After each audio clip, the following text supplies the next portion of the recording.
नहीं, ये इसमें लिखा हुआ है जंजीरों में देश, डंकाधिपति इस्तीफा दो।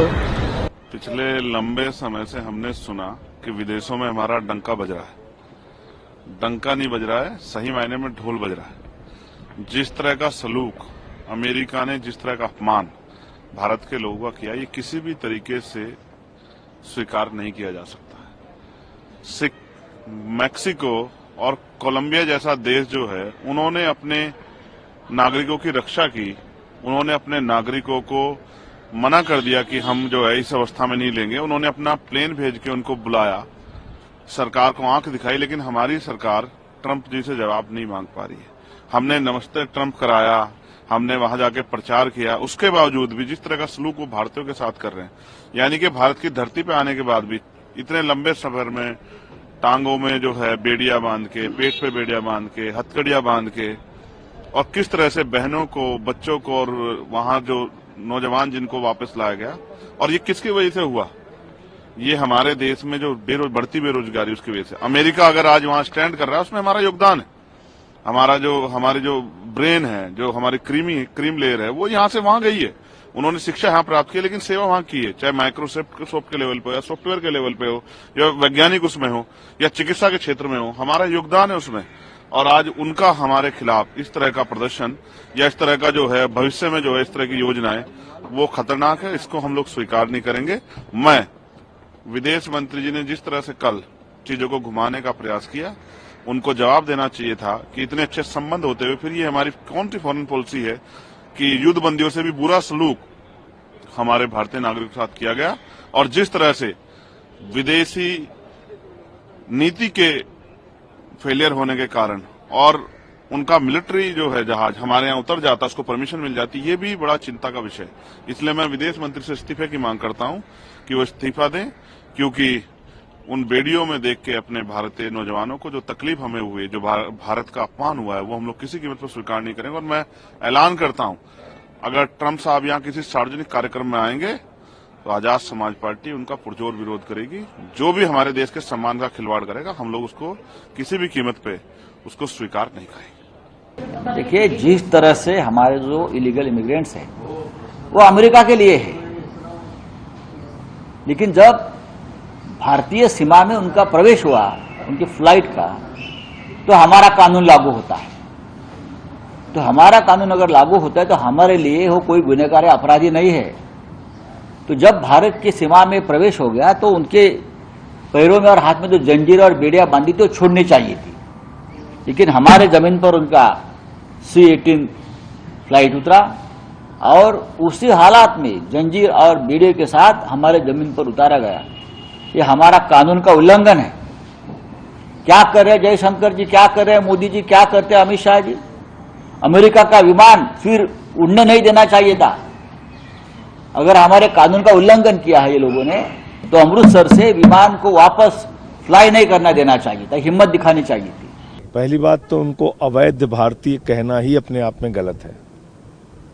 वो रोजगार की मार की वजह से भारत की धरती छोड़ के रोजगार की तलाश में विदेशी धरती पर गए। वो कोई आतंकवादी नहीं है, वो कोई अपराधी नहीं है। उनको हमारी सरकार, भारत की सरकार जो 2 करोड़ नौकरी हर साल देने का वादा करती है, वो उनको नौकरी नहीं दे पाई, इसके कारण वो लोग यहां से गए। दूसरी बात जो सबसे बड़ी है कि दुनिया का सबसे शक्तिशाली देश होने का दावा करने वाली ये हमारी मोदी जी की सरकार, दुनिया का ट्रंप के साथ सबसे गहरा रिश्ता होने का दावा करने वाले मोदी जी, भारत के नागरिकों को अपराधियों की तरह हथकड़ी बांध के, पैरों में बेड़ी बांध के हिंदुस्तान लाया जा रहा है, और अमेरिका के सेना के विमान से लाया जा रहा है। कोलंबिया जैसा छोटा सा देश वो अपना जहाज भेजता है अपने नागरिकों को लाने के लिए, आप अपना जहाज तक नहीं भेज पाए। मैंने सदन में पूछा कि भारत की धरती पे आने के बाद भी उनके साथ अपराधियों जैसा व्यवहार किया गया। हरियाणा के कैदी वैन में उनको लेके जाया गया, 33 उसमें गुजरात के लोग, हरियाणा के लोग, पंजाब के हमारे भाई, हमारे पंजाब के भाइयों को हाथ में हथकड़ी, पैरों में बेड़ी बांध के लाया गया। एक एक हिंदुस्तान के नागरिक जो आए हैं उनका अपमान नहीं हुआ है, पूरे देश का अपमान हुआ है, पूरे दुनिया में भारत का अपमान हुआ है। भारत का सिर शर्म से झुकाया है प्रधानमंत्री नरेंद्र मोदी ने। तो ये विषय हम लोगों ने उठाया, लेकिन बहुत दुख के साथ कहना पड़ रहा है कि भारत के विदेश मंत्री जब आज सदन में बोल रहे थे तो वो अमेरिका के विदेश मंत्री की तरह बोल रहे थे। उन्होंने एक बार भी नहीं कहा कि हथकड़ी लगाने या पैरों में बेड़ी बांधने की घटना की उन्होंने निंदा की है या अमेरिका से विरोध दर्ज कराया है। 10 तारीख को प्रधानमंत्री अमेरिका जा रहे हैं, क्या वहां पर विरोध दर्ज कराएंगे? क्या हमारे बाकी नागरिक जो हैं वो वहां पे सुरक्षित हैं? क्या उनको इसी तरीके से अमानवीय तरीके से हिंदुस्तान अपराधियों के तरीके से लाया जाएगा? ये सारे प्रश्न हैं जिसका जवाब सरकार को देना चाहिए। देखिए, अमेरिका के डिपोर्टेशन वाले मामले में जो उनकी नीति वो अपना रहे हैं वो नई नहीं है।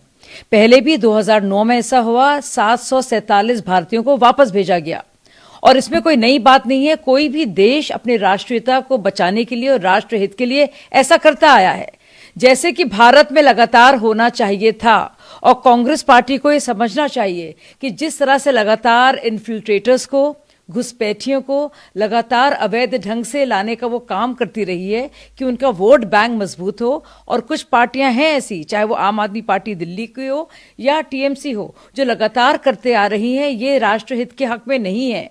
तो जो ट्रम्प कर रहे हैं, जो भी उनकी नीति है, वो उनकी पॉलिसी है। इलीगल तरीके से कोई भी जाएगा तो उसको वापस भेजा जाएगा। तो और यही नीति वो अपनाते हैं। जहां तक हाथ में चेन्स डालने का या बेड़ियों का पूरा सवाल है, तो ये अमेरिकन पॉलिसी है। जितने भी इलीगल एलियंस जो उनको वहां पे कहते हैं अमेरिका में, उनके साथ ऐसा ही होता है। तो हमारे देश के हों या हिस्पैनिक्स हों, मेक्सिकन्स हों या और साउथ अमेरिकन कंट्रीज से हों, उनके साथ ऐसा ही होता है। तो चाहे इंडिया हो या पाकिस्तान हो या मेक्सिको हो, जो भी अवैध तरीके से जाएगा उसके साथ ऐसा ही अमेरिका बर्ताव करता आया है और ये पहली बार ऐसा नहीं हुआ है। और दूसरी ज़रूरी बात मैं कहना चाह रही हूँ कि राष्ट्रहित के लिए सब राष्ट्र काम करते हैं, लेकिन ये हमारा ऐसा वाहिद देश है जहाँ पे कुछ ऐसी पार्टियां हैं जो अपनी वोट बैंक की राजनीति के लिए घुसपैठियों को न सिर्फ स्वीकार करती हैं, बल्कि देश की जो पूरी रिसोर्सेज हैं, संसाधन हैं, उनको बांटती हैं। जैसे कि हम लोग मानते हैं इंडिया फॉर इंडियंस, तो वैसे भी वो अमेरिका फॉर अमेरिकन्स हैं। और जहां तक बात है इंडियंस की जो वहां पे हैं, चाहे वो भारतीय मूल के कैश पटेल हो, चाहे विवेक रामास्वामी हो, इतने ढेर सारे इंडियन अमेरिकन्स को इतने ढेर सारी अहम किरदार और भूमिका निभाने का वहां पे मौका मिला है। और ऐसे बहुत से लोग हैं जो लीगली जाते हैं, बल्कि अमेरिका न्योता देता है उनको। और H1 वीजा को लेकर भी हमने सुना कि इलॉन मस्क जो इतने बड़ी पोजीशन में अभी ट्रम्प एडमिनिस्ट्रेशन में है, उसके लिए तो वो बाकायदा लड़े हैं। तो ये बात को जानबूझ के भारत और मोदी जी के खिलाफ बोलना मुझे लगता है पूरी तरह से इर्रिस्पॉन्सिबल है।